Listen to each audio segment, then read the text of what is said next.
Loin des gants et des salles d'accouchement, ces sages-femmes et maïticiens se sont retrouvés dans cette salle à la faveur d'un atelier de formation sur l'éthique et la déontologie de leur profession.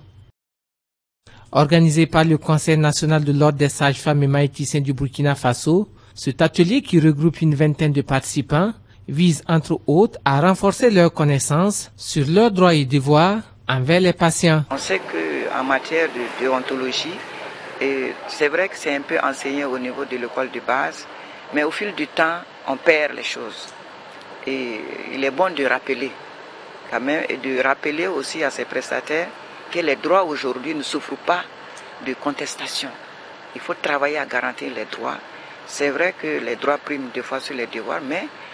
il faut aussi connaître ses devoirs et connaître ses limites et savoir que si on a des devoirs, il faut tout faire pour garantir les droits aux gens. Donc c'est ainsi que nous avons développé les modules avec les formateurs pour que cela soit dispensé à tous les prestataires de la santé et de la reproduction du Burkina Faso. Durant 48 heures, ces sages-femmes et maïticiens d'État de la ville de Ouagadougou auront à partager leur expérience avec des experts burkinabés venus apporter leur contribution dans l'avancement du système. Au cours de cet atelier, il sera surtout question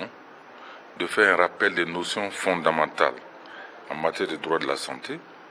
en matière d'organisation institutionnelle concernant la profession de la sage-femme et du maïticien d'État,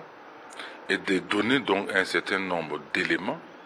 un certain nombre d'outils à ce personnel pour que sur le terrain, il soit beaucoup plus efficace et qu'il prenne plus de responsabilités dans la mesure où il s'agit d'une profession qui appelle beaucoup de responsabilités vis-à-vis du patient. La présente formation se tient quelques semaines après l'adoption par l'Assemblée nationale de la loi portant création, attribution et fonctionnement de l'Ordre national des sages-femmes et maïticiens, dont l'une des missions est celle de la formation des agents. Vous savez que tout agent, tout acteur dans la vie quotidienne doit à un moment donné s'arrêter pour voir qu'est-ce qui est fait, comment c'est fait, quelles sont les insuffisances, quels sont les gaps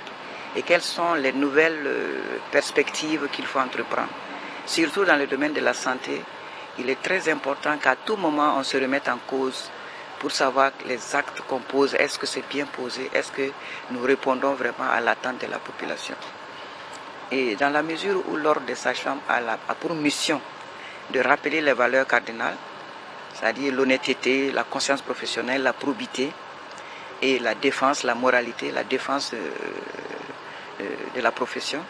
Après Waïouia et Ouagadougou, le cap sera mis sur la ville de Bobo-Dioulasso où une vingtaine de sages-femmes et maïticiens vont bénéficier de cette même formation.